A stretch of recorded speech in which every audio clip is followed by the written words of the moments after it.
All right, the sound is crazy in here. If everybody doesn't shut up, I'm just going to have to take my clothes off.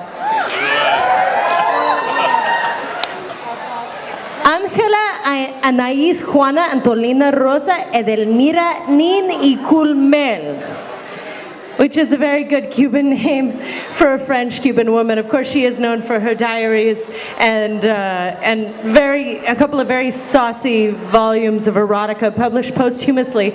At the time of her death, she was married to a man in New York and also a man in Los Angeles. It was a very complicated entanglement that she referred to as her bicoastal trapeze. She told a lot of lies, under the premise that emotional truth was so much more valid than factual truth. And she had many, many lovers, both men and women, an insatiable erotic fascination, which was partly fueled by a burning interest in psychology. So she would create these incredibly complicated romantic situations and then always ask herself, who am I? Who am I now? And through the lens of this affair.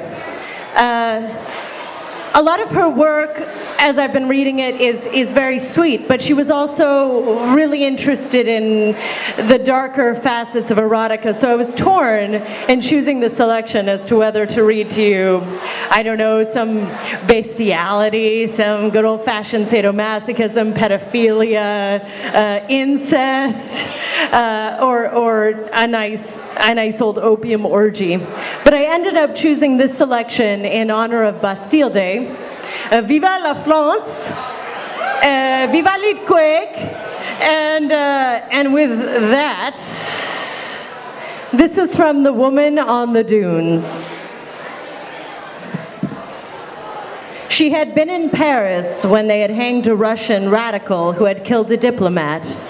She was then living in Montparnasse, frequenting the cafes, and she had followed the trial with a passion, as all her friends had done, because the man was a fanatic, had given Dostoevsky answers to the questions put to him, faced the trial with great religious courage.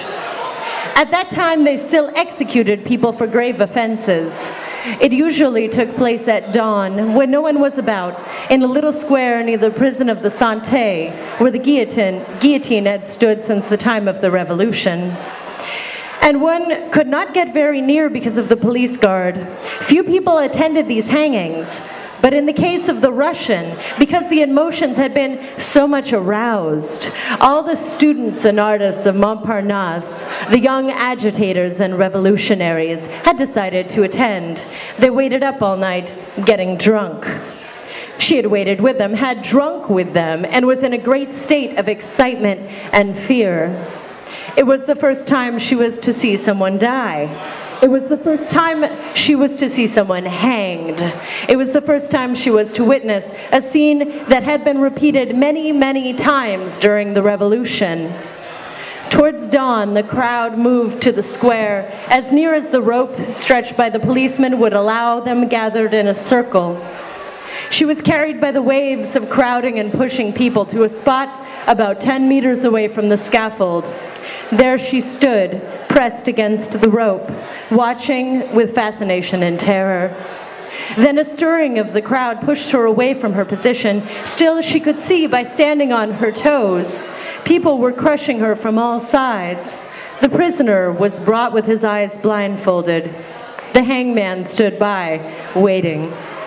2 policemen held the man and slowly led him upstairs to the scaffold.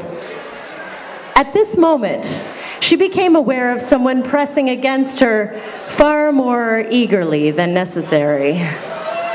In the trembling, excited condition she was in, the pressure was not entirely disagreeable. Her body was in a fever.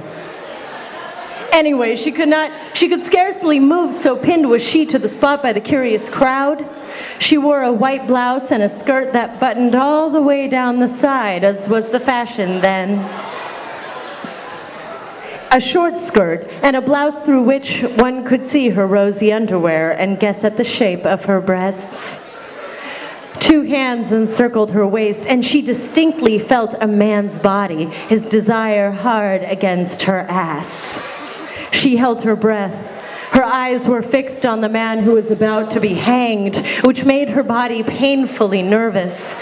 And at the same time, the hands reached for her breasts and pressed upon them. She felt dizzy with conflicting sensations. She did not move or turn her head. A hand now sought an opening in the skirt and discovered the buttons. Each button undone by the hand made her gasp with both fear and relief. The hand waited to see if she protested before moving to another button. She did not move. Then, with a dexterity and swiftness she had not expected, the two hands twisted her skirt round so that the opening was at the back. In the heaving crowd, now all she could feel was a penis slowly being slipped into the opening of her skirt. Her eyes remained fixed on the man who was mounting the scaffold, and with each beat of her heart, the penis gained headway. It had traversed the skirt and parted the slit in her panties. How warm and firm and hard it was against her flesh. The condemned man stood on the scaffold now, and the noose was put around his neck. The pain of watching him was so great that it made this touch of flesh a relief, a human, warm, consoling thing. It seemed to her then that this penis quivering between her buttocks was something wonderful to hold on to. Life to hold on to while death was passing. Without saying a word, the Russian bowed his head in the noose. Her body trembled. The penis advanced between the soft folds of her buttocks, pushed its way inexorably into her sex. She was palpitating with fear, and it was like the palpitation of desire. As the condemned man was flung into space and death, the penis gave a great leap inside of her, gushing out its warm life. She was palpitating with, the crowd crushed the man against her. She almost ceased breathing, and as her fear became pleasure, wild pleasure at feeling life while a man was dying, she fainted.